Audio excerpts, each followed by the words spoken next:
Good morning and afternoon or evening, whatever time you're watching or listening. Welcome to Carving It Up Live right here on Facebook, as well as the Carving It Up YouTube channel and the Grid Network YouTube channel. As always, I am Bryson Carver, and I'm so happy that you took time out of your day to be with us on this beautiful Monday. I've got to say, the last 4 days or so, going back to Thursday, have been quite friendly to me. So you go back Thursday, and the team I would argue boldly picked the Kansas City Chiefs to win this year's Super Bowl. I say boldly because, hey, no team has ever three-peated in the history of the Super Bowl. I think it's a pretty bold pick to take the Chiefs for crying out loud. They won. And then on Saturday, my Tennessee Volunteers, who were ranked, 13th in the country? 14th in the country, were dominating a top 25 team, and NC State won 51-10. And end up 7th ranked in the country heading into week 3. Vol View is going to be fun this week on Friday. And then early in the day, my Pittsburgh Steelers, ladies and gentlemen, won a very Steeler-like game, 18-10, over the favored Atlanta Falcons. I'll talk about that. I'll touch on that as well as the other games that I'm not doing whole segments on later in the show. My quarterback, Dak Prescott, wins yesterday afternoon in Cleveland against the Browns of all teams, against Cleveland of all cities.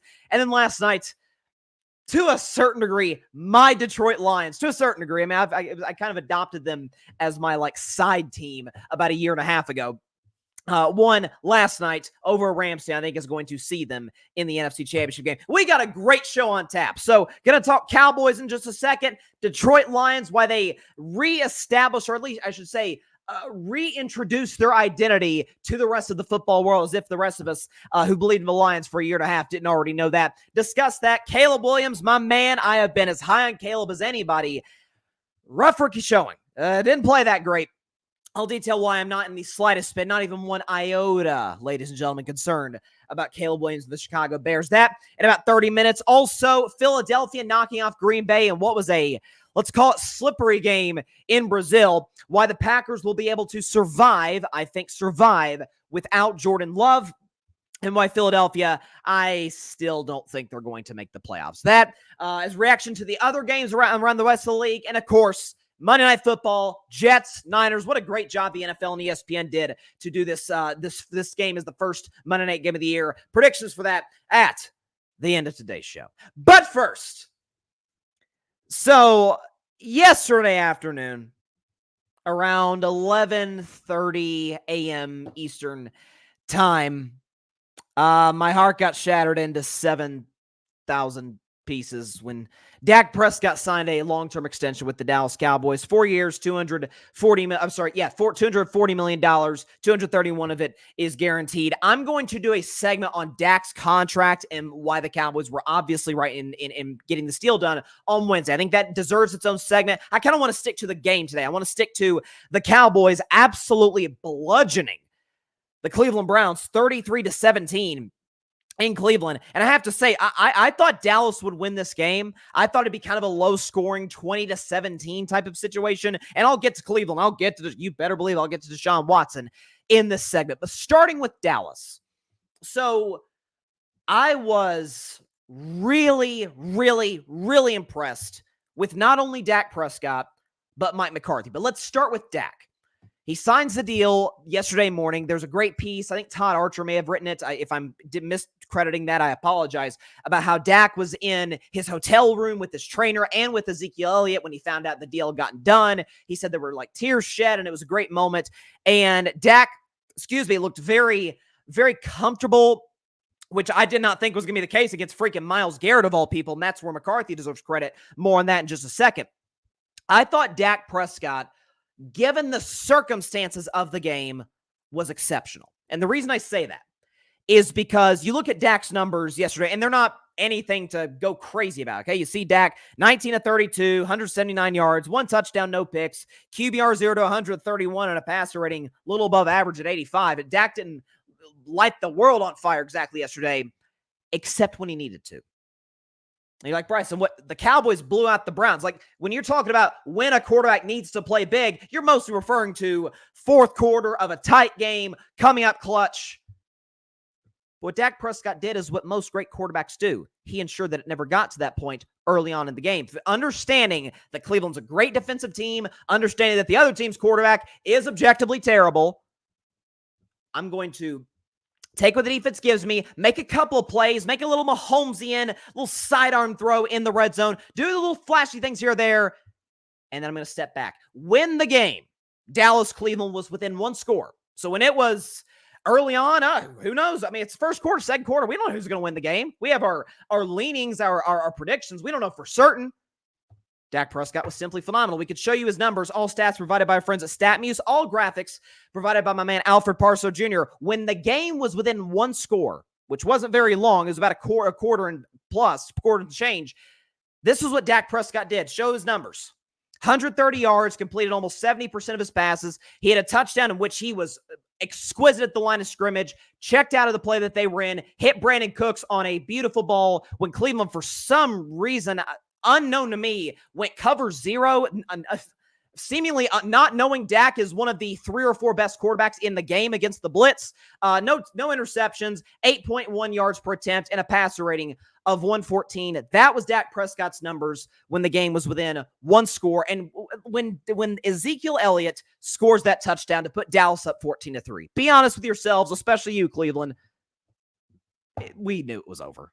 Like, Dak's not going to screw it up. McCarthy had a questionable clock management situation with his timeouts at the end of the half on the Brandon Aubrey kick. Other than that, McCarthy's not going to gag away, and Dak are not going to gag away a 14-3 lead, albeit on the road, but to arguably the worst or second worst quarterback, depending on if you ask a Giants fan, in the NFL, and Deshaun Watson. They knew Watson was going to throw him a couple, set him up in good field position, and after that, after it went 14-3, you saw a very different change, a big change rather, in that offensive play calling by Mike McCarthy, by the Dallas Cowboys, to say, hey, we're going to go conservative. We're going to hand the ball off to Zeke and Rico Dowdle, and we're going to run some reverses with CeeDee Lamb, which were very clever, by the way. Get the ball to CeeDee Lamb early, get the ball in his hands, build his confidence, and let our defense carry the day after that. Let Micah Parsons go make some plays. Let DeMarcus Lawrence stop the run. Let Eric Kendricks and some of our Kendricks is young, but let some of our young defensive backs go make plays on balls.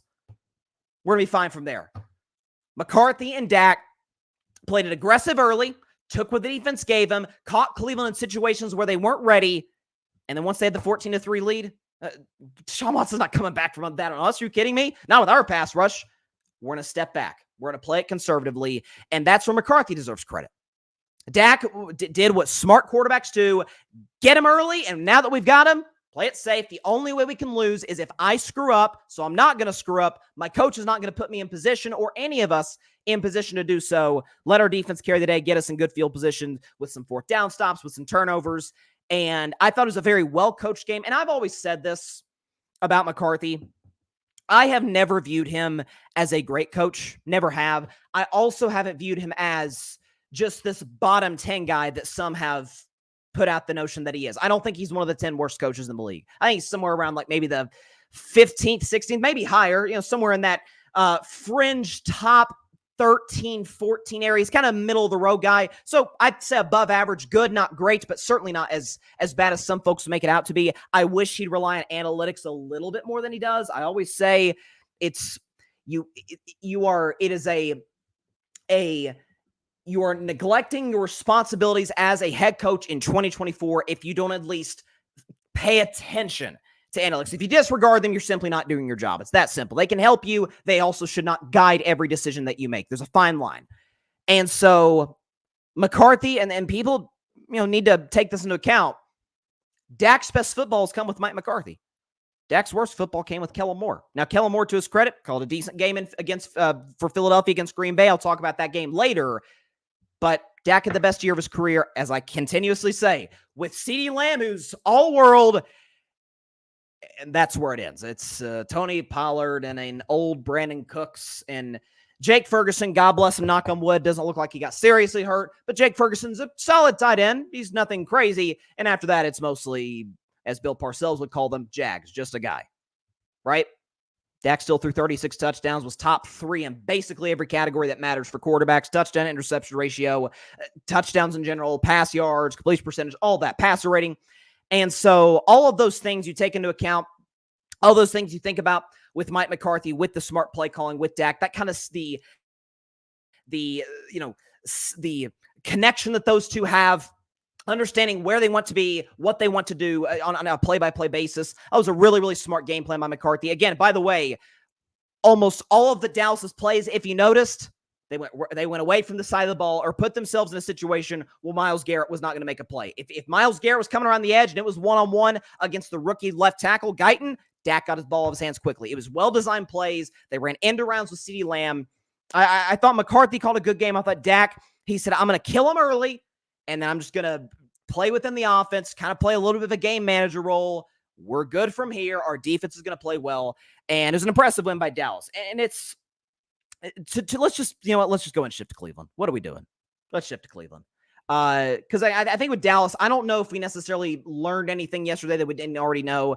Dak's really good. Jason Garrett said it best. Jason Garrett, who's on NBC now, what did he say? He said, to all the clowns, this is the word he used, clowns on TV, saying he's not top 10. Garrett used a term that I love to use. Watch the games. Watch the games. He's clearly top 10. But that aside, anybody who knows football knows that. Anybody who truly knows football knows that. But to Cleveland's side. Ooh, to Cleveland's side. Folks who have listened to the show or watched the show long enough know that I am, let's just say I'm not overly sympathetic to Cleveland, Ohio. I don't dislike them as people. I want to go and put that out there. I don't think the people of Cleveland are just awful human beings. I just think they're delusional about their sports. So it's so funny. And many of the folks, and it is Overreaction Monday. It's the biggest Overreaction Monday of the year that isn't the Super Bowl, day after the Super Bowl. But those who believed in the Browns, this was my question. Okay. Nick Chubb's beat up. The offensive line is not as good as it's been in previous years. Myles Garrett's phenomenal. The defense is phenomenal. You still have one of the worst quarterback situations in the NFL. Kevin Stefanski's a great coach. That's where it ends. And it's so Cleveland Browns. This is what the Cleveland Browns do, and it's who they frankly are, is the fact that Baker Mayfield, who, for the record, full transparency, my record on this show says it, I was not high on Baker at all up until last season.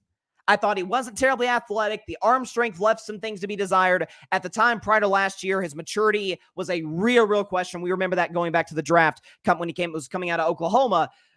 But as it turns out, the problem was, as always, my apologies, Baker, you weren't the issue, my man. It was Cleveland who was the issue. We can show you Deshaun since becoming a Brown and Baker since leaving the Browns. The numbers, here you go. Baker, 44 touchdowns. Deshaun Watson, 17. Baker, 18 picks. Deshaun, 11, albeit in way less games. Baker, 6,400 yards. Watson, 2,300. Baker completes 63% of his passes. Watson, 59. Baker, 90 passer rating. Watson, 78. And then Baker, 1-1 in the playoffs. Deshaun Watson has yet to get there, so he is, of course, 0-0. And it comes back to this for the Cleveland Browns. and they may have an out that I'll detail in just a second, but they are really, barring this out that I'll detail in just a second, they're really screwed. So they owe Deshaun Watson $27.9 million this year. That's not bad. It's over. Even that's too much for a guy like Deshaun, but that's not going to kill your team necessarily in terms of the salary cap. The next 2 years will. In 2025 and 2026, the Cleveland Browns are going to pay, in those years individually, $72.9 million. Deshaun Watson, over the next 2 seasons, is going to make nearly $150 million because the Browns fully guaranteed his contract, because that's what Cleveland does. They took a guy who already had character issues to begin with, who already was, let's be diplomatic here and call him a little bit creepy, took that guy and said, hey, we're going to move on from Baker. We're not going to draft a quarterback because we kind of suck at that. We're going to take the guy who, with the exception of the Miami Dolphins and the Atlanta Falcons, nobody wants anything to do with. The Texans couldn't wait to move off Deshaun Watson. We'll take him. And we're going to mortgage the future of the franchise so that the Texans can build their roster into being a Super Bowl contender out of the AFC. One that, who knows, maybe could contend with the Kansas City Chiefs and win that conference. This is so Cleveland Browns. And I remember last year going back and forth with Browns fans here on YouTube, on social media. Oh, he hasn't played enough games. That's his fault. What are we talking about? He held out in 2021 because he wanted to be traded from Houston. 2022, he was suspended for the first, I believe, 11 games. Oh, I don't know, because he was shady off the field, to put it mildly. Last year, he got hurt because he has an injury history dating back to college. And this is the guy the Browns gave essentially Dak Prescott's new contract to 2 years ago. And they fully guaranteed the whole darn thing. I mean, this is,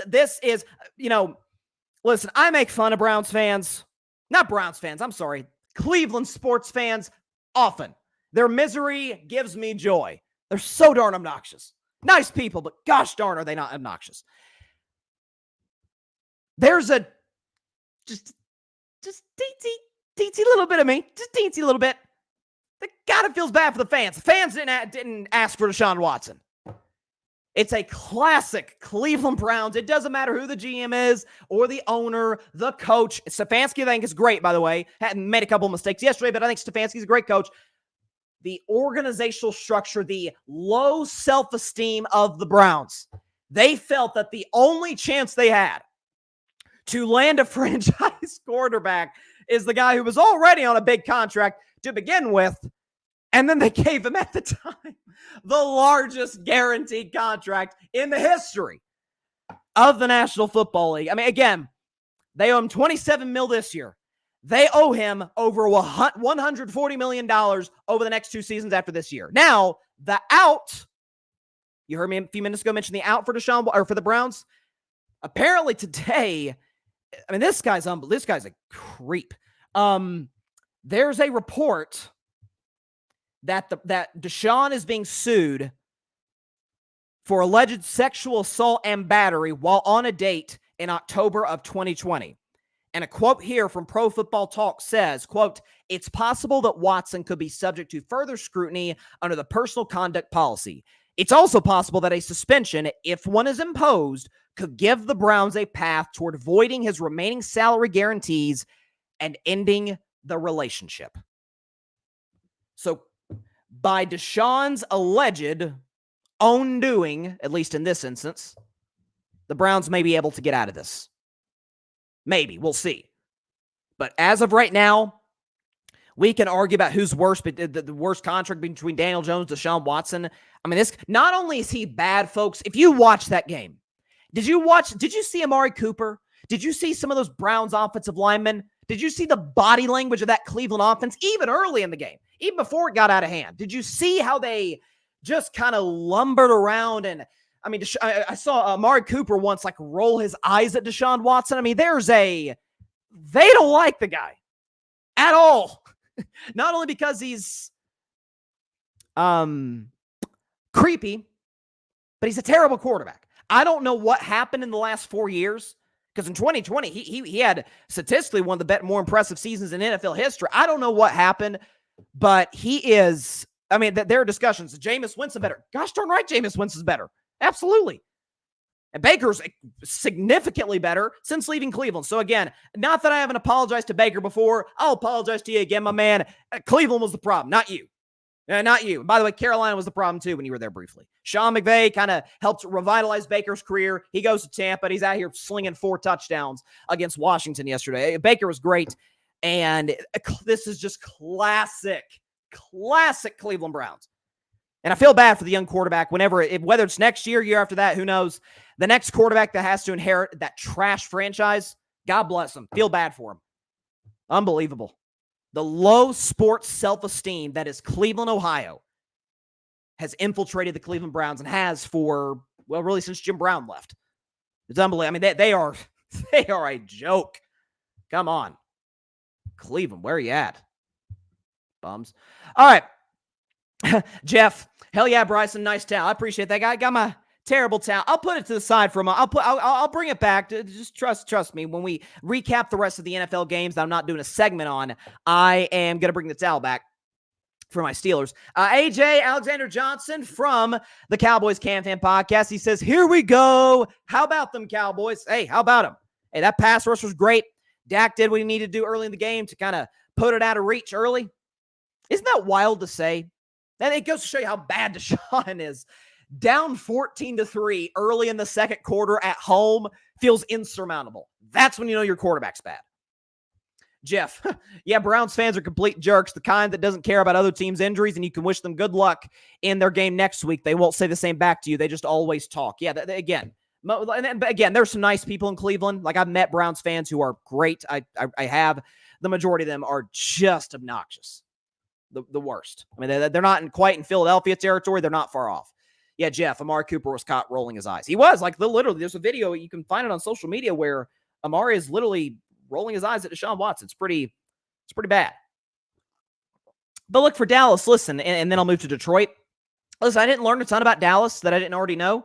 I knew Dak's really good. I mean, I don't think anybody's said that on this show more than I have.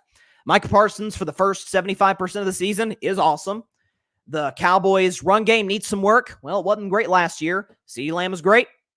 Well, CeeDee Lamb is a great player, and he'll get more opportunities as the season goes on. He's still kind of working himself back into the lineup after the holdouts. And the Cowboys' rest receiving core, Dak and McCarthy will do with them what they can. That's kind of where they're at. And listen, the loss of Ferguson is going to hurt them for the next few weeks because it's kind of that safety valve that's gone. But, I mean, I still think Dallas can win the NFC East. I'll talk about Philly later in the show. I still really don't believe in them. But, yeah, Dallas is going to be an 11-win team. That's kind of where I got them. 11 wins. I think they'll win a playoff game, and that's kind of where it ends. I still don't really view them as a really serious contender in the NFC. So there you go. Here's who I do view as a contender in the NFC. Not just a contender in the NFC, but the leaders in the clubhouse. What'd y'all do, Dan Campbell and the Detroit Lions? Kneecap.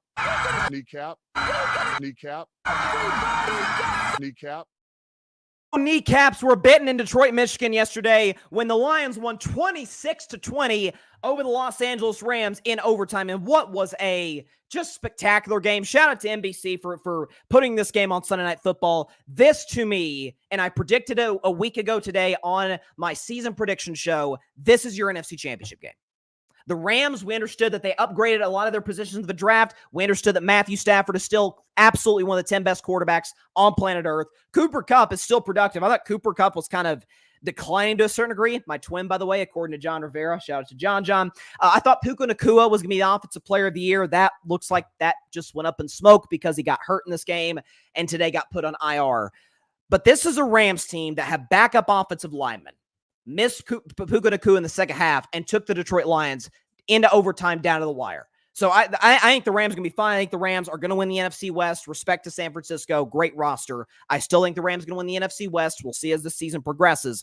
But for Detroit, and this is what I love about the Lions. This is what I love about Dan Campbell, who I was really skeptical. That opening press conference kind of left you sitting back like, wonder how this is going to go. This is going to be just like any other Detroit head coach. He'll be gone in 2.5, 3 years. He may be fired after a Thanksgiving loss to the Bears. I mean, it may not last very long. And listen, we know the progression. They were bad in year one, lost a lot of close games. They improved in the second half of year two, year three last year. They went to the NFC Championship game, as I predicted the previous April. And this year, they're going to go to the Super Bowl out of the NFC, and here's why. That Lions defense, I thought, was exceptional all night long. Anzalone was everywhere. They're excellent linebacker. Aiden Hutchinson might have made the play of the game, where the Rams are in a third down, up by 3, late in the fourth quarter. And if they convert Matthew Stafford, who's throwing again to Cooper Kupp, Rams might bleed the clock out and win that game. In Detroit, Aiden Hutchinson gets just enough of a hand or enough pressure in Stafford's face to where he can't quite step into the throw the way he wanted to. He missed Cooper Kupp. Lions get the ball back. They tie the game and obviously win it in overtime. So that defense for Detroit, which was kind of their Achilles heel a year ago, I said they got better in the offseason, in the draft, in free agency, and you saw it yesterday. Carlton Davis was really good. You talk about Terry and Arnold, who they drafted, had a solid night. Detroit's got some really, really good players in that defense. I think they're going to finally put it together behind Aiden Hutchinson. But offensively, I don't think you can find 3 teams in the NFL, honestly, that know their identity and know who they are the way the Detroit Lions do. Jared Goff's an excellent quarterback when you give him a clean pocket. I've got him right now, or at least coming to the season. I had him as the 10th best quarterback in the league. Some may have him a little bit lower than me. I understand that. I think Goff's good. Give him a clean pocket. which Detroit generally does because they got the best O-line in the league, Jared Goff could be really, really effective. I freaking love Sam Laporta. I predicted before the year that I thought he'd be regarded as the best tight end in football by season's end. I think he's due for a monster season. Amon-Ra St. Brown. Jameson Williams, who I said this would be his breakout year. Long touchdown, was great last night. Finally healthy, finally on the field for week 1, and was excellent. But Detroit, more than anything else, and they resemble their head coach and what he wants to do. We are going to pound the rock. We are going to run it right down your throat. We are going to push you around. We're going to wear you down, and we're going to out-physical you for 60 minutes plus. If you think about overtime last night, we are going to play until the final whistle as hard as we can. Even when the Lions sucked 3 years ago, this year, that is all paid off. Look at the stat right here. I looked at this earlier today, and it's pretty mind-boggling. Detroit's a running football team. They're going to punch you in the mouth, and this stat shows it. Can we put it up there? On scoring drives. Here on scoring drives for the Lions. Okay? Detroit had 23 carries for 131 yards in the game. On non-scoring drives, 8 carries for 32 yards. Scoring drives, 23 for $131. Non-scoring drives, 8 for 32. And I think that's, listen, I think Ben Johnson is one of the premier offensive coordinators in the sport. But I thought in the second half, after that long touchdown to Jameson Williams put Detroit up 17-3, I did not think that this was a necessarily a well-called game by him in the second half, in that he went away from his run with a double-digit lead. I mean, we've criticized Kyle Shanahan for kind of doing that Super Bowls with the Falcons and then the 2 losses to Kansas City, going away from the run with the double-digit lead. That's kind of what Ben Johnson did. And I think winning the game in the fashion that the Detroit Lions did. I mean, that last drive, it was so Detroit. It was so Dan Campbell. This is how the last drive went for the Lions in overtime when they won the game. Khalif Raymond, 12 yards. David Montgomery, 21. David Montgomery, 9. And then Jared Goff threw a pass to Jahmyr Gibbs for 10 yards. Jahmyr Gibbs, 3 yards. David Montgomery, 6 yards. David Montgomery, 8 yards. David Montgomery, 1 yard for the game-winning touchdown. And he, just kind of pushed through it behind that phenomenal offensive line for the win. If this team stays relatively healthy, we understand it's a long season. We got 4 months long in the regular season. Guys are going to get hurt. We get that. But if they can retain their key pieces for big stretches down the season, and last night was a huge game, rematch of the playoffs, Stafford's first regular season game, back in Detroit, all the hype, Sunday Night Football. And that was a game where I thought the Rams, especially given the circumstances, couldn't have played much better than they did. I thought McVay called a good game. And Stafford and Kupp were darn near unstoppable in the fourth quarter. And Detroit just hangs in there. Aiden Hutchinson makes the play on Stafford. Goff drives him down for the tie. And then the running game just pounding the rock, hitting you in the mouth, just out-physicaling you, if you will. We're going to outlast you till the end. It's like a classic. Detroit's going to win games like a heavyweight fight. We're just going to go blow for blow for blow, and we can sustain them longer than you can, and eventually we're just going to beat you down. That was Detroit. And you saw the body. I mean, it was so funny. When David Montgomery scored, like anytime you see walk-off touchdowns in overtime, like what if you watch the defense, if it's a defensive back pass rush, maybe a guy will like slam his helmet, or guys will just kind of stand there, hands on hips, and they're just shocked that they lost the game. I was watching the Rams players when David Montgomery scored, and it was like they just kind of slowly walked off the field. Like, yeah, we just got we got, pardon my French, we got our ass kicked on this drive. I mean, there's no other way around it. So, very impressive win by Detroit. Great performance by the Los Angeles Rams. These are your 2 best teams in the NFC. I mean, not to spoil Bryson's best 10 on Wednesday's show, the Lions certainly aren't moving. I had Detroit at number 2 behind Kansas City. I'm not sure the Rams move it unless San Francisco wins by 20, 30 points or something. And even then, I think I'll still have to give the nod to the Rams. That was an impressive performance by Stafford and Kupp. And Detroit, that was a classic Detroit win. And I love when teams play to the identity of their head coach, when their coach sets an identity, sets the tone. This is who we are. This is what we're going to do. The GM, Brad Holmes, builds around that. I mean, it's hard. Listen, we know underdog stories, and it's week 1. We get that. But we know what Detroit did last season. It's easy to root for the underdog, for the little guy. But when the little guy and the underdog puts together a formula year and takes years and to build it, and they stay committed to it, and they know it's going to eventually turn out, but it's not working, but they stay committed to it. That's what Detroit, that's what Brad Holmes and Dan Campbell have done, and they've earned everything that they've gotten so far. And so, listen, I feel as good as ever. Listen, of course, I feel great about the Chiefs winning the AFC. They've won the AFC 4 times in the last 6 years? It was 5 years rather. I feel phenomenal about my Detroit Lions pick. Love it. Love it. Listen, the city of Detroit has been very kind to me in this in the stretch where I've been almost like an adopted Lions fan. I can't call myself a Lions fan. I'm a Steelers fan, but a Lions supporter. God, that team's so easy to root for. They're fantastic. Let's see. Jeff, Bryson, come on, man. You got to give me the Rams didn't look that good. Kyron Williams was horrible, and their secondary is bad, just like I said. Old and no number 1 cornerback, White, got burned by Jameson. Well, first and foremost, Jeff, a lot of people are going to get burnt by Jameson this season. This is the first NFL season he's had where he's not suspended. He's healthy. He had a full training camp with the team. You're going to see, and he's young into his career, this is the best Jameson Williams you'll have seen in his very brief NFL career so far. And again, Detroit got away from the run in the second half, but I thought the Rams secondary against Goff was great in the second half, with the exception of that last drive. And so, yeah, again, given the circumstances, I mean, you held Detroit to 17 until the last drive in their house. That is, with that offense, that is very, very hard to do. And against that offensive coordinator. John, let's go Jets. Jets got a big game tonight in San Francisco. I'll predict that at the end of the show. Very excited about that. Jeff, Bryson, that's insane, brother. The Lions aren't better than us. By the way, he's a Niners fan. Or the Eagles. Oh, stop. They're better than Philly. I'll get to Philly in about 10 to 12 minutes. And the Rams aren't even a top 5 team in the NFC. Niners, Eagles, Packers, Lions, Cowboys, Seahawks. Well, first of all, you just gave me 6 teams. But come on, Jeff. Seattle, a solid win. I'll touch on Seattle. Seattle, Geno, rookie coach, come on now. Yeah, that is LA Bay, and trust me, I'm a Warriors fan. I have a little bit of a taste of this. That is LA Bay Area hate right there. You're tripping, Jeff. You are tripping. When's the first time the Niners played the Rams this year? When is that? Do they play early? Oh crap! They play in 2 weeks. There you go, in Los Angeles, and that's probably going to be the big Fox game. So there you go. That is going to be a dandy.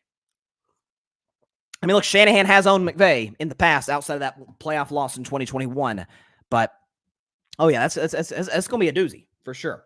All right. Actually, let's go and go to break. We'll go to break, and then we'll come back to discuss the Caleb Williams rough debut in Chicago, albeit the Bears won. So Caleb Williams discussion, as well as why the Philadelphia Eagles are still not a playoff team and not a Super Bowl contender. Carving Up Live is back after the break.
Welcome back to Carving It Up Live. So, y'all know I've been very high on Caleb Williams. That goes without saying. Frankly, I'm still high on him. But let's just put it mildly. He did not play very well at all against the Tennessee Titans yesterday in the Bears' 24-17 win over the Titans in a game in which Will Levis did Will Levis things. That's throw god-awful interceptions. That is be terrible in the second half. And by the way, the Chicago Bears, Simone Biles' husband, Jonathan Owens, making the play that kind of helped start the comeback on the returning the block punt for a touchdown.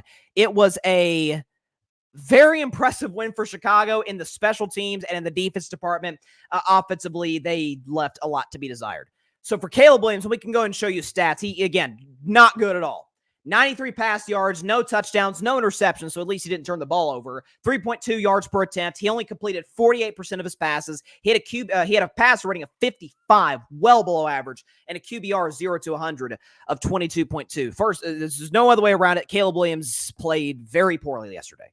Now, in fairness, and then I'll get into Caleb, but if you look at the landscape of the rest of the NFL, Jaden Daniels was great running the football for Washington against Tampa Bay. Throwing the football, very hit or miss. He's not that great of a precision thrower. He can improve that as time goes on, but not a gifted throw of the football right off the bat. You saw Bo Nix yesterday against Seattle. Had his moments, from time to time. I think that the relationship between him and Sean Payton is going to lead the Denver Broncos to not a fringe playoff, but like a 7-8 win season. I think they're going to surprise some people this year. But Bo Nix had a rough debut. Michael Penix Jr. Hasn't played. Drake May hasn't played, and J.J. McCarthy isn't going to play this season. So of the 3 rookie quarterbacks that played, none of them really blew any of our socks off. So for Caleb Williams, the thing that I would feel really good about if I were a Bears fan is, there's a few things, but number one, the plays, and Caleb's going to learn this, and we saw it at USC, and there's always okay, you can get away with that in college, you can't get away from that in the NFL, is that Caleb can still be a very, good escape artist, i.e. Russell Wilson, Patrick Mahomes, Josh Allen type, Aaron Rodgers when he was younger. But you can't, there was a play where he spun away from a Titans pass rusher and got away. But then he tried to spin away from another Titans pass rusher and got sacked for a huge loss. That can't happen. That's something that Caleb and Matty Eberflus and the offensive coaching staff of Chicago, you got to coach that out of him. I think you will. There's a lot of quarterbacks that come to this league making really, boneheaded errors, and eventually they kind of get that out of their repertoire if they're well coached and if they're willing to put in that work to get rid of that. But to me, if I'm a Bears fan, I think you have to feel really, really good. I had Chicago as a playoff team. I had them winning 10 games and getting the final playoff spot in the NFC over Philadelphia, not even because I think they have a better roster. I just think they have a better organizational structure and momentum than the Eagles do right now. But for Caleb Williams, I don't think he can play. Save for turnovers, he can't play much worse than he did yesterday. He didn't even throw for 100 yards. He had a passer rating in the gutter. He had a QBR pretty low, and they won the game because their defense made plays and their special teams made plays. And Caleb in the fourth quarter, to his credit, again, kind of Justin Fields style, kind of Dak Prescott style yesterday, played pretty mistake-free football, didn't allow the Titans to get another opportunity down the stretch of that game. But what I loved about Caleb Williams, what I saw from him yesterday, and this was what I was kind of looking to see, because I had preconceived notions about how Caleb was going to handle poor performances, as any quarterback has to whenever they don't play well, win or lose. And I was curious to see if I'd be validated by what I saw from Caleb Williams, and I was. Handled it like an adult, like a grown-up, like a leader of a football team should, like a franchise quarterback should and does. After the game, immediately, he's interviewed. I forget, I think it was it Christina Pink on Fox who was interviewing him after the game? She was like, hey, it's a great win, and how do you feel even despite, maybe a less than ideal performance? And Caleb, team, defense was great. Some of my playmakers, I got to play better, taking accountability. My guys around me showed up. They backed us up. I vow to be better. I'll work on my mistakes. It was the perfect post-game reaction to Caleb Williams. Oh, what does that matter? Oh, it matters a ton. It's frankly why I always say, and I have said for the last few months rather, is that respectfully, Shedeur Sanders is why I laugh at the Caleb Williams skeptics. Shedeur Sanders' talent is undeniable. The kid he's off platform. He's great outside the pocket. And again, a lot of the issues with the Colorado Buffaloes to go to college football has to do with their offensive line. Shedeur's maturity is a gigantic question coming in the draft process. After that game, he took a shot at his offensive line, which I don't care how they play it. That's the last unit of your team that you take a shot at. Caleb didn't take shots at teammates. Caleb, after the game, wasn't hanging his head and moping. Oh, this is my first game. This is my moment. The first game of the Caleb Williams era. It's all about, The other guys play well. Caleb was happy. He was smiling. How you come off in that post-game presser, win or lose, guys, that freaking matters as a franchise quarterback. It matters a ton. And that's, if there were any questions about Caleb, because I don't think there was any in terms of his talent. That was a foregone conclusion. We know how talented he is, even despite the mistakes yesterday. He missed a Keenan Allen down the left sideline. Like, that's a throw Caleb Williams has to make, and it's a throw he's going to make as he continues to progress and get better. After a poor performance, what do we see? What's the body language like? What's the leadership qualities like? And he was not only, diplomatic, not only like presidential, he was like giddy. He was like excited. He had, he was big smile on his face. Man, my teammates are great, and I promise I'm going to play better, and I'm going to back my guys up. It's why, again, during the pre-draft process, like I feel validated in a way, despite the fact that, I mean, I view Caleb as I think he's going to win Offensive Rookie of the Year unanimously. I think he's been that good. I think the kid is, I said by the end of the year too, I think he's going to be one of the 5 best quarterbacks in the NFL. And despite a bad performance yesterday in his debut, I almost feel validated in an odd way because of how he handled it in the postgame. Is that the questions about Caleb? Oh, the fingernails. It's going to create a distraction. It's going to be so much of an issue. It's going to prevent the Chicago Bears from winning football games. Yes, I'm sure that's the reason he threw for 93 yards and really struggled throughout the course of that game. It was a real hindrance to the Chicago Bears. You could see just the body language of his teammates was just abysmal, and they couldn't stand to be in the same vicinity as the guy. I mean, crap, you can't even see fingernails from the sideline, for crying out loud, much less the stands. I mean, come on, what are we talking about? And I mean, it's a dumb take. And also equally dumb, going to stands with his mother. As I said then, and I will say it now, I will die on this hill. Give me the athlete who is so pissed off by a loss, he or she is moved to the point of tears, than the apathetic guy like a Ben Simmons or a Jay Cutler, who, winning or losing, doesn't really change their demeanor at all. That's not to say you act like a child and you just like throw a tantrum, and like we've seen players do that in the past. Antonio Brown's a prime example. Not to say that, but I don't have, it means Caleb has a great support system. It means Caleb's okay with expressing his emotions. Don't have an issue with that at all. If you express your emotions in a sense where it does not hurt the morale of the football team, great. All for it. We heard in the offseason, Caleb is getting on his teammates. They're leaving a messy locker room. He's setting a standard. He's saying, I'm the quarterback, I'm the leader, and I'm going to set the standard for what we're going to be as an organization. Because frankly put, this Bears organization hasn't really done anything since the 1980s. They made a Super Bowl in I think 2006. That's really it. Setting the standard, setting the tone, and he had not necessarily every right, but every opportunity after that game, after being the absolute last reason in the book why the Bears stole a win against the Tennessee Titans. And he was composed. He was mature. He was, again, I keep using this word, but giddy, like excited, happy, pumped about the win. Not taking shots at his offensive line, Shedeur Sanders, not making excuses. No, I played bad, and I'm going to be better. And my teammates picked me up. Loved what I saw. Did not love what I saw at all. Matter of fact, hated most of what I saw from Caleb on the field. But in terms of demeanor, in terms of his maturity, loved every second of it. Thought he handled it beautifully. And I think if there were any questions, I thought most of which were pretty immature, about Caleb Williams heading into this NFL season or during the draft process. Oh, the fingernails. I mean, guys, it's not what I would do. I'm not a guy who's like a proponent of painting fingernails, but I mean, did he commit a crime? Did he? I mean, what do we? It's an absurd narrative. It's an unintelligent narrative that a lot of folks have. It's that simple. Caleb handled himself great after the game. Jeff, the Eagles are for sure a Super Bowl contender, and I hate to say that. That offense could go toe-to-toe with anybody, and I get the coaching staff, but they did just beat one of my favorite coaches in Matt LaFleur in a close game. That is fair, and I'm just about to get to that in just a moment. And we will, again, after this Eagles and Packers segment, which we're going to touch on the Jordan Love injury and as well as the Philadelphia side of it, which is what I really want to touch on.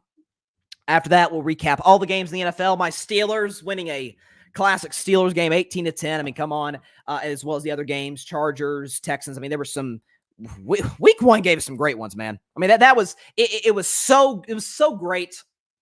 I'm sure y'all feel the same way. I have Sunday Ticket. I don't know if y'all use Red Zone, Sunday Ticket, whatever the case may be. Illegal streaming sites, who knows? Anywho, to just sit in front of your TV, kick back. I had a great chicken sandwich. I mean, it was just great. Just sit back, chill, eat some great food, and just watch football from, on the East Coast at least, from 1 in the afternoon till almost midnight. It was heaven. I mean, this is what we've been waiting for so long, for 7 months. And listen, week one in the NFL, the first Sunday in week one is like one of the best days of the sports calendar. And when your team wins, it just makes it all the more sweet. We got one more week one game tonight between the Jets and Niners, which I'll predict at the end of today's show. Eagles, Packers. So first of all, let's just let's put this out there. NFL, y'all do generally a really good job with these international games. London has been a smash hit. Germany, honestly, from a viewing experience, from somebody watching the games on TV, I think Germany does the best job at putting on international NFL games. Mexico lately has done a really good job of putting together some good games.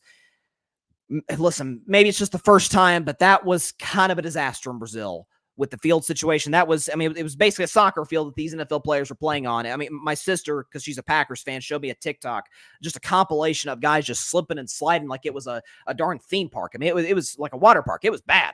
So if you're going to go back to Brazil, make sure that field's in better shape, because it's Jordan Love's injury didn't really have much to do with the field. If you look at the replay, it's thank God that everybody generally went home to Philadelphia or Green Bay generally unscathed, because that could have been disastrous. But as far as the game, as far as the two teams, let's start with Green Bay. So I thought that was a very concerning game for the Packers, and it's frankly what I saw is the reason that I picked Detroit to win the NFC North. I know Green Bay was a very trendy Super Bowl pick out of the NFC. I understand that, given how they finished last year, given how Jordan Love played at the end of last year, the fact that they, after going 3-6, were literally a couple of plays from beating the darn Niners in San Francisco and going to the NFC title game. I get that. To me, what separated it is I trusted, and this is weird to say, but I trusted Detroit's defense more than Green Bay's. And it's only week one. We're only 1 weekend. You don't want to overreact and project what the season is going to be after 1 week. But I feel a little bit validated in that. That was, I thought, a brutal defensive performance from Green Bay. And offensively, I mean, give up 34, obviously, and Philadelphia has a lot of offensive pieces that are excellent. I thought generally, especially in the second half, Philadelphia just took it a little bit like Detroit did last night. Absolutely beat up Green Bay at the point of attack. Green Bay is a very finesse team in many ways, and that can win you a lot of games. It can even win you a Super Bowl. Ask the Los Angeles Rams. It can be successful for a lot of squads. Ask the early Kansas City Chiefs, early in the Mahomes era. But you got to be able to kind of muck up the game and be able to go toe-to-toe with a team that loves being physical, especially in terms of their offensive line and running game with Philadelphia. But for Green Bay, to me, the game was lost in the first quarter. In the first quarter is where Green Bay lost that football game. So they drive down the field, or they drive a little bit, they punt to Philadelphia, they back up Philadelphia at their own 10-yard line. Jalen Hurts throws one of the ugliest interceptions I've ever seen in my life. And Green Bay picks it off. Who was it? Xavier McKinney, the kid out of Alabama, picks it off, returns the ball to the Philadelphia 19-yard line. So Green Bay set up in the red zone, and they come away with a field goal. And then the next possession, Jalen Hurts, it's a bad exchange with the center, a guy who's not Jason Kelce. That's going to be a big loss for Philly. Bad exchange with the center in Philadelphia. Green Bay set up in the red zone, field goal. It reminded me a little bit of another Packers game. Remember that NFC Championship game against Seattle when they blew that big lead and Seattle made this insane comeback? This was about 10 years ago. I remember that game so well, where Russell Wilson kept throwing interceptions. Green Bay kept getting the ball, in some cases like to the 1-yard line, and kept kicking field goals. And it came back to bite him in the end.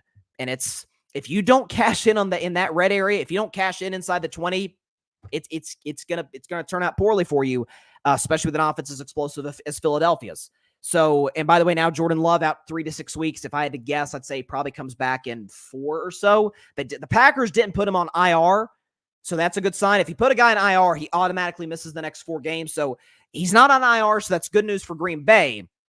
And good news for Packers fans. The Packers definitely dodged a bullet. I know there was like a up-close view of Jordan Love's knee, how it like kind of shifted in a weird way. It reminded me a little bit. It's certainly knock on wood that it was the case, and thank God it wasn't, of Klay Thompson's ACL injury. Klay said he felt his knee shift, and that's when he felt like something was really bad wrong. And so the fact that it was just an MCL sprain, at least it appeared to be for Jordan Love, and not something more catastrophic, thank God, and the Packers certainly dodged a bullet in a major way on Friday night in Brazil. They're going to go with Malik Willis this week. Green Bay's got a home game at Lambeau against the Colts, and we saw Indianapolis division game. They almost beat the Houston Texans, who we all view as a Super Bowl contender. So Indianapolis, I think, matter of fact, I think the Colts are actually road favorites, -3.5, and that line was at -3 like 30 minutes ago. So that thing just keeps ticking up. So Vegas really likes Indianapolis, or the market really likes Indianapolis, so we'll see. But for Green Bay, Malik Willis, and we saw what he was in Tennessee, I would really consider signing Ryan Tannehill. I know that's been the general kind of consensus among NFL media and fans alike. He's by far the best quarterback in the market, and even better, not only is Ryan Tannehill in the market, but he has a history with your head coach. He has a history with Matt LaFleur, who was Tennessee's offensive coordinator up until he got the Green Bay job. I think that was actually Tannehill's first year with the Tennessee Titans. So there is a little bit of a history. There's a familiarity between the two. I would. The mark of a great backup quarterback is, I always use the example, if your starter's out 4 weeks, can he go 2-2? And that's ironically looks like about how long Jordan Love's going to be out. They said 3 to 6. I'm going to guess and say 4. I say he comes back for the Rams game in October. Or not the Rams game in October. Yeah, it comes back in 4 weeks. So yeah, that's the Rams game in week 5 in October in Los Angeles. Big game, big national TV game. Nance and Romo were there. But I think this is a situation where if Malik Willis can just get you out of that 3-game stretch and you go 1-2, I think you count your lucky stars. Sure, you go into that Rams game 1-3. I get that, and the Rams I think will likely be favored in that game. But the schedule for Green Bay, it gets tougher. You got the Cardinals at home, Texans at home, at Jacksonville, home for Detroit, at Chicago, home against the Niners, home against the Dolphins, at Detroit, at Seattle, home for the Saints, at the Vikings, home for the Bears. So like that middle part of Green Bay's schedule, they need to survive this stretch right now. If Green Bay can get out of this one, if they go 0-3, their season's over. If Green Bay goes 0-4, if they go into that Rams game with an 0-4 record, they're done. It's in an NFC as competitive and as loaded as it is, they're going to be in a really bad hole, having to go against Super Bowl contenders, playoff contenders, divisional teams. This could be, listen, I'm not going to be the guy that says, oh, Green Bay season's over. It's week 1. We'll see how long Jordan Love is out. I would, it's too late to sign Ryan Tannehill to play this week. I would really, I think the Packers would be well advised to sign Ryan Tannehill and him be your backup quarterback for the ensuing 2 weeks after this Colts game. Because if they go into the Rams game 0-4, their goose is cooked. It's over. Packers aren't making the playoffs this year. But it sucked too. The fact that the Jordan Love injury came on the second to last play of the game is just like, you got to be kidding me. And a lot of folks are blaming the field. I get that, because the field was, again, terrible. If you watch the play, it was more of just excessive contact by Jalen Carter of Philadelphia. I mean, it was kind of dirty, to be completely honest with you. That was, oh, wow, we just got big news. Christian McCaffrey's out for this game tonight. Ooh. Oh, that's a big loss for the Niners. Okay. So there's that. So we just got the news on Christian McCaffrey. So that in a little bit later when I make my prediction. For Philadelphia, though, I still don't buy this team at all. And I'll tell you exactly why. First of all, Green Bay didn't convert in the red zone on 2 of Philadelphia's turnovers, and the Packers still scored 29 points. Now, we know Green Bay is an explosive offense. We know what Jordan Love, when healthy, can do, and Jaden Reed, Romeo Doubs, Christian Watson, the run guy. I thought Josh Jacobs showed some signs of being what the Packers hope he can be. Green Bay's got an explosive offense, but they didn't they basically left 8 points on the board, and they still scored 29 points. That's a problem. So I don't know that Philadelphia's defense got better over this offseason. Listen, they were the worst in the NFL down the stretch of last season from about week 13 on. I did not see any reason to believe that they just drastically improved in that stretch. And offensively, listen, I don't think they'll be as bad offensively down the stretch as they were at the end of last season, but this game looked a lot. Tell me I'm wrong, because I'm not. I know I'm not. Did this not look like a classic Philadelphia Eagles 2023 first half season win? Like those first 11 weeks when they were, and by the way, I bought into Philadelphia at that time. Like I was wrong in the long run, but when they were winning close games over the Chiefs and the Bills and barely surviving the Cowboys and the Commanders, I was like, hey, I mean, they're winning close games. Yeah, they're getting lucky in some aspects, but hey, everybody gets lucky. And then eventually you don't win the close games. We saw it with the Vikings last year after they won a bunch of close games 2 years ago, kind of come back to bite them and them not be able to put themselves in a situation to win those games. That's where we're at with Philadelphia, where Jalen Hurts has a turnover problem. Like, I think it's time we admit that. We understand he threw 15 picks last year, which was by far career high. This stretch where Jalen Hurts is having a bunch of these 2+ turnover games, we can show you the stat right here. Okay, the first 40 starts of Jalen Hurts' career, he had 6 games with 2 or more turnovers. 6 games with 2 or more turnovers in 40 starts. He's done that in the last 17 starts. So in less than half the time of the first 40 starts of Jalen's career, he's had just as many games with 2 or more turnovers. He obviously had 2 ugly interceptions, a bad fumble, and he had about 2 or 3 other passes that could have very easily been picked off. Jair Alexander, Nixon. I mean, there were multiple plays where Green Bay could have come up and should have come up with the football with an opportunity to get the ball back and put themselves in a position to win. So Jalen Hurts' decision-making is a problem. I think the fact that he's with Kellen Moore, who helped Dak have the worst season of his career. When remember Dak threw 15 picks in 12 games, and people are like, oh, he's regressing. What's happening to Dak? And then Kellen Moore leaves, and then Dak almost wins league MVP the next year with Mike McCarthy. Listen, generally, I'm okay with interceptions if there's a chance you can make a big play. If it's a high-risk, high-reward type of play, sure. But if you're trying to fit it into windows that, frankly, are shut, if it's in triple coverage like the pick in the end zone to Jair Alexander, then I have to question your judgment. Then I have to question, what's the coach telling you? What did you see on the field that said, hey, I need to make this throw, I need to make this play? By the way, when Philadelphia is trying to ice the game, Jalen fumbles the ball on the brotherly shove.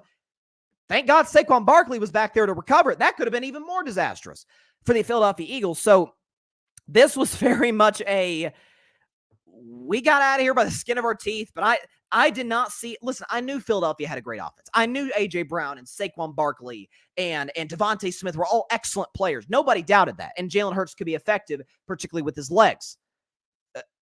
The first 11 weeks of last year, that's exactly what that looked like. Like a game where the other team kind of beat themselves. We made some mistakes and got away with some, didn't get away with others. Philadelphia's got Atlanta next week. That's going to be a fascinating game on Monday Night Football. The Eagles are at home, and they're 6.5-point favorites. Listen, Atlanta didn't play very well, but again, that's Pittsburgh's defense. Philadelphia's defense is nowhere near my Steelers' defense. Still not sold on the Eagles. Not going to lie to you. I thought Dallas, for all their flaws, looked much better than the Philadelphia Eagles given the circumstances. Listen, great performance from Philly's offense, but Jalen's got to improve. Jalen's got to cut down the turnovers, and frankly, we can show you the stat one more time. I have no reason to believe that's going to change. 2 or more turnovers in only 6 games in the first 40 starts of Jalen's career. He's done that in the last 17 starts of his career. He's matched that. So that's a concern for the Philadelphia Eagles. And Jeff, by the way, DM'd me today. He said, remember, Bryson, Jordan Mason, we're going to see him now take off tonight. Jeff, who's a big Niners fan, was texting me today saying, hey, there's this kid, Jordan Mason. Remember that name? He's going to have a big game tonight. Well, he's going to be the starting role tonight. And we know Kyle Shanahan. We know the 49ers. Everything they do is built around that West Coast offense with the run game. So, listen, he's going to have to make a big impact. Nobody's expecting to be Christian McCaffrey, who's kind of, I think, the backbone of that Niners offense. So we'll see what he does. I mean, listen, Kyle Shanahan's made a lot of running backs in the past work. He's led a lot of running backs. Elijah Mitchell was really, really productive in San Francisco with Kyle Shanahan. So, hey, who's to say Jordan Mason can't do the same thing? I mean, Kyle gets the most out of his quarterbacks. He gets the most out of his running backs. So, yeah, predict that game at the end of today's show. Do we have anything else? This says, and I don't think we don't have it in advance. So, real quick, and I was going to give a take on this. Okay, this is breaking news right now. The Tyreek Hill, so Tyreek Hill got arrested. I'm sure everybody saw. Tyreek Hill got arrested yesterday heading to Hard Rock Stadium for the Dolphins' first game against the Jaguars. And we saw some of the shots of him being on the ground, on his stomach, in cuffs. It was a bad look for the law enforcement. The body cam footage just came out about 15 minutes ago. Again, I don't have the volume up because I don't know what language will be spewed for a younger audience. So I didn't think this would come out during the show, or otherwise I would have, maybe had it ready to go. But let's see. I'll narrate what I can see. The video's on social media if y'all want to watch as well. So the cop is talking to Tyreek. Is there a transcript somewhere? Do we have any quotes? So apparently the cops yell at Tyreek, get out, and then they at one point yell, stop crying, to Tyreek Hill, and then they shove him on the ground.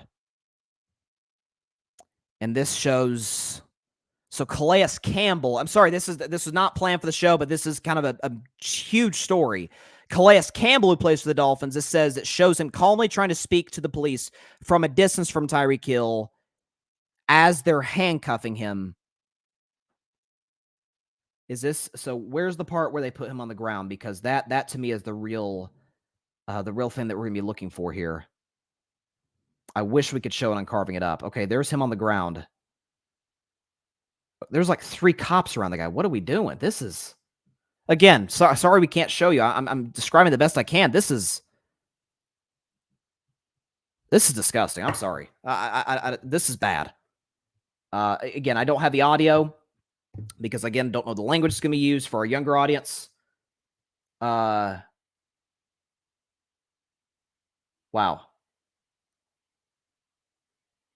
And Tyreek said after the game, and I promise we'll move on to our next segment.